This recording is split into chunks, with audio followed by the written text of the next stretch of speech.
Our enemy, Sloanius, is proving to be our toughest foe yet. But don't worry, for I, your fearless, stereotypical leader, have a plan. Blue Paladin, status report. Roger that, my status is single and ready to mingle. Don't care if you're foreign, long as you ain't boring. Not looking for something to last, just looking for a piece of that. No, you moron, I meant status report on the enemy! Oh, I mean, she's fine, I guess. I ain't one to judge. She's an enemy in space. But a lover at my place.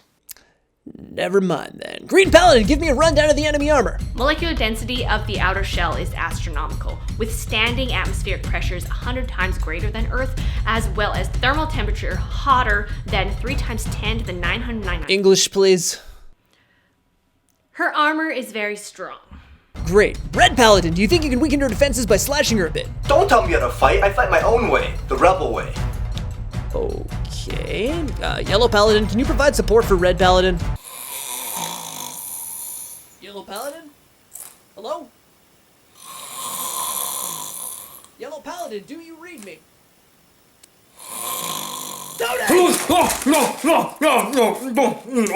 I'm awake. I'm up, Cap. So, I'm so sorry about that, Cap. I dozed off there a bit. Whew.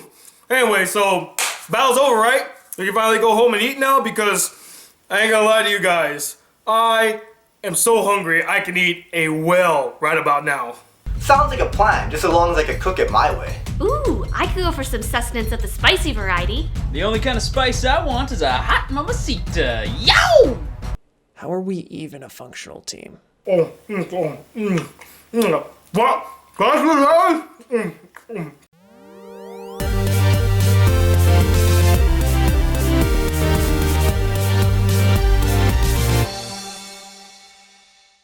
Hey guys, the Black Critic Guy, and I'm here today to review the Netflix TV series Voltron Legendary Defender. So Voltron Legendary Defender follows a ragtag team of 80s stereotypes who are called upon to be the new paladins for the robotic fighter known as Voltron. And from here they are tasked with saving the universe from the tyranny of Lord Zarkon and his evil empire.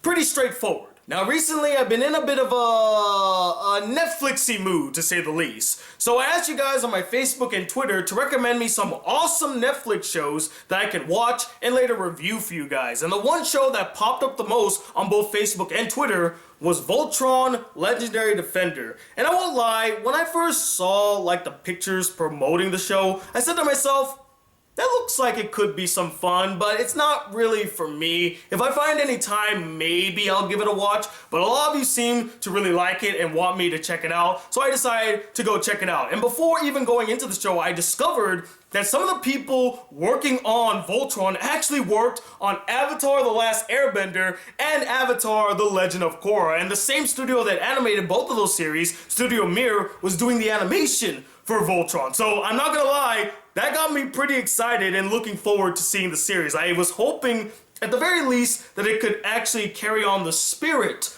of Avatar. Not be just like it, but carry its spirit. And so, I watched both seasons 1 and 2, and what did I think about it?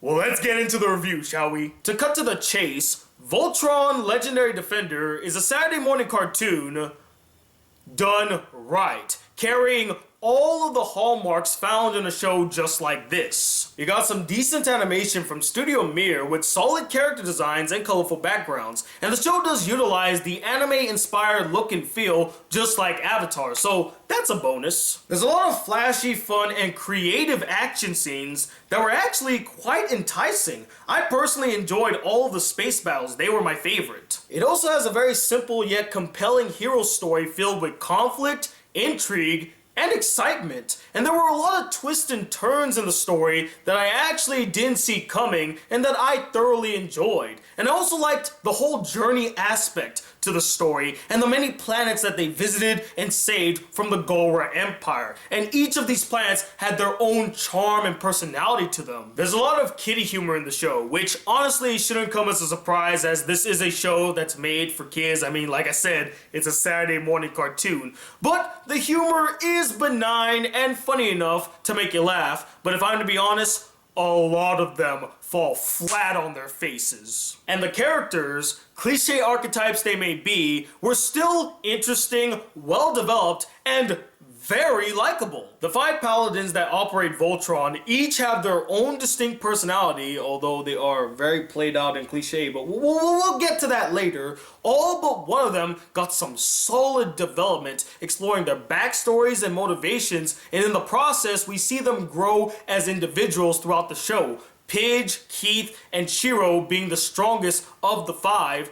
And finally, they all work so well together as a team. Their connection was genuine. I felt a bond forming between them. And the voice cast here did a tremendous job at voicing their characters, bringing a lot of wit, energy, charisma, and personality to their characters. And the people that they chose to voice these characters fit perfectly with the characters they had to portray. Like, you have Stephen Yuen, who played Glenn from The Walking Dead. He voices Keith in this show, and I was actually quite surprised to find out that this was the same guy that played Glenn, as he didn't really sound like Glenn to me in the entire show, and I like that. He's differentiating between his two characters, and I thought he pulled the role off pretty well. He played that rebel type character. And then we got Cree Summers, one of my favorite voice actors and a voice actor from my childhood who voices a multitude of characters in this show. And what can I say? Cree Summers is just the bomb. And finally, we have Kimberly Brooks. Now, you might not be familiar with her name, but you may be familiar with some of the characters she's voiced. And not only does she voice Princess Allura in the show, but she's also known for voicing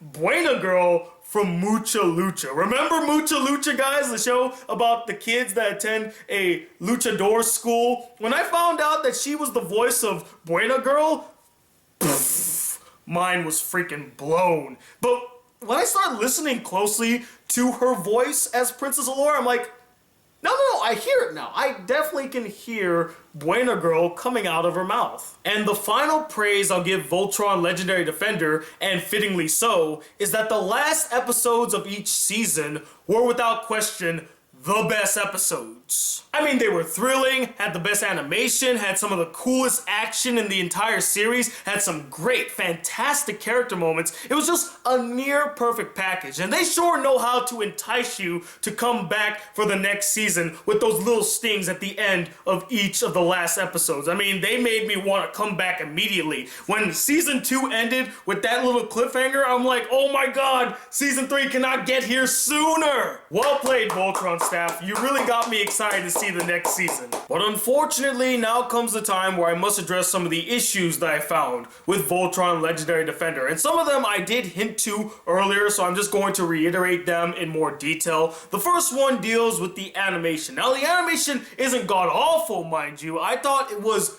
decent for what it was, but compared to all the other animations that Studio Mare has done, particularly Avatar and The Legend of Korra, this feels like such a downgrade for them, especially how limited and stilted some of the animation was. Another issue I found, and I made this point very clear from the beginning, is that I wasn't too fond of how overtly stereotypical the characters' personalities were in Voltron. I mean, it honestly feels like they were ripped straight out of the 80s, and I thought we were beyond this. I mean, first we got the bold, fearless, dashing, generic leader type who just so happens to be named Shiro. Gee, I wonder why that is. It couldn't possibly be a not-so-clever hint to the true nature of the character now. That would be way too obvious.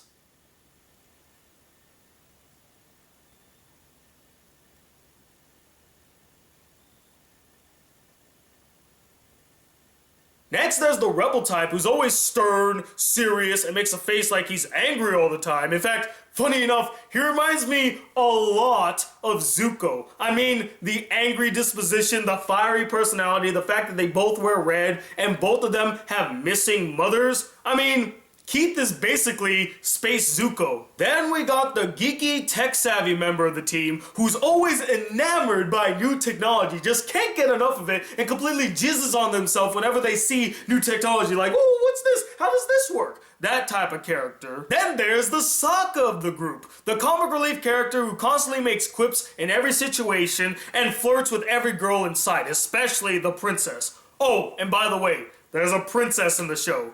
Old school nostalgia critics gonna have a field day with this. But the most cliche of all the archetypes, and the one I hated the most throughout the entire series, is the fat guy type who constantly has to mention how hungry he is and how he needs to eat or where's the food. I mean, Jesus H. Christ. It's like freaking clockwork with this character. He can't go a single episode without talking about food or eating food. I'm not joking. What were you doing in my stuff? I was looking for a candy bar. I haven't eaten since breakfast and I'm starving. And together, we will destroy Zarkon's empire. Sorry. Food goo. Now I've flown through space, fought some evil alien named Zarkon, eaten goo in some weird castle. No walls, no secrets between paladins. I made you guys an authentic ancient paladin lunch. Karan, we're on a planet now with fresh herbs, spices, and whatever this thing is. A tuber? Now, if you'll excuse me, I'm gonna head back to the kitchen and spice things up. Hey, what do you think the chances are of us landing on a nacho planet? You know, if the character brought it up once in a while for comedic effect, I wouldn't make such a big fuss over it. In fact, I can honestly tolerate it at that level. Doesn't mean I'm gonna like it that much, as I still find it cliche, derivative, and such a cheap attempt at humor, but for the audience that they're trying to target, kids, they'll like this sort of humor. They'll get a kick out of it, and at that point, I can roll with it. But not this many times, not this frequently. I'm not kidding you guys. It's every single episode. I mean, come on, guys. It's 2017. Do we really have to resort to such cheap, sophomoric humor that anybody could have thought of? I mean, I thought we were beyond this. That's my biggest problem with these archetypes. They were so out of date in the 90s. We were sick and tired of them by the 90s, and yet here we are in the late 2010s, and we're still resorting to these cheap archetypes. I feel like their characters could be more dynamic if they didn't resort to just one sort of character type that they had to be. Make them three-dimensional in a sense. And yes, they get great development, and I still do like them. But they are solely defined by these small character traits, and I don't think that they need to be. They're much more dynamic than that. Another thing pertaining to the characters are the villains of the series, the Galra. I wish they could have explored a little bit more about the Galra. Yes, we know that they're a menace to the universe. We know that they're tough, they're effective, but I would have loved a little bit more depth to the villains. You know, do the Avatar thing where we explore that there are actually different factions and different types of people in the Galra society, and some of them may actually be good. They might be kind-hearted individuals that don't like war, and the show kind of hints towards this. They do show us characters that are against the main objective of the Galra Empire, but they don't really get a lot of focus. They're mostly there to push the story along, which is totally fine, but I would have loved that one episode where maybe the crew landed in a Galra-controlled area or in one of the Galra planets and actually spent some time with the Galra and learned that, wait a minute, these people may not be as bad as we may have thought. They're not all the same. Again, the show touches on this, but doesn't fully explore it. Maybe they will in the third season. I have yet to see it though. And real quick to go back to the Paladins, the weakest in terms of development was Lance, the knockoff Sokka. Now, the character had loads of potential to be great. They could have done something worthwhile with the character, really delve into him, explore him, and we could have saw him grow throughout the series. But by the end of the second season, we don't see any further growth of the character. He remains the comic relief with no depth. And that's such a damn shame, especially since the other four got some worthwhile development and each got their own episode that really delved into their motivations and what really drives them. Hell, even Sir Eats-a-Lot got a pretty solid episode dedicated to him. Why couldn't Lance? Oh, and Lance's rivalry with Keith felt very forced, and it honestly led nowhere. It was just another failed attempt at humor. But overall, despite its many flaws and irritating cliches, I still found myself really enjoying Voltron Legendary Defender. It's a well done 80s style cartoon done in modern day, and I honestly cannot wait to see more from the series. I am hotly anticipating the release of season 3. I want to see the characters again.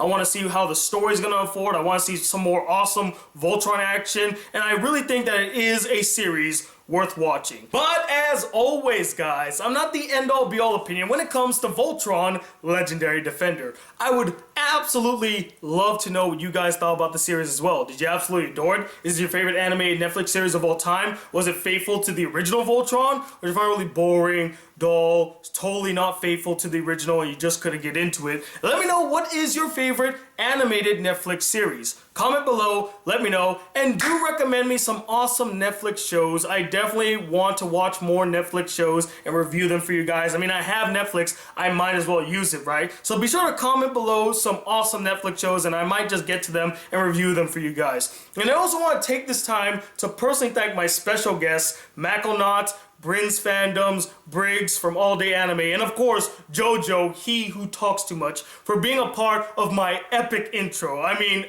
when I was thinking about doing the intro for this, I said, okay, I need to find like 4 other people to be in it with me so that we could do kind of like a Voltron thing. And I asked these 4 and they all were willing to participate, so thank you so much. I have links to their channels in the description. Go check them out, go show them some love. And stay tuned, I got an anime review coming up, some movie reviews coming up, and a bunch more videos. And I might even be doing a special video where I will be addressing or giving my response to someone else's video, so probably stay tuned for that. And as always, guys, if you'd like to see more videos of this channel, be a part of the Black Critic crew, please hit that subscribe button below, like this video if you really enjoyed it, and I'm 21 the warrior known as the Black Critic Guy. Till then, peace, YouTube!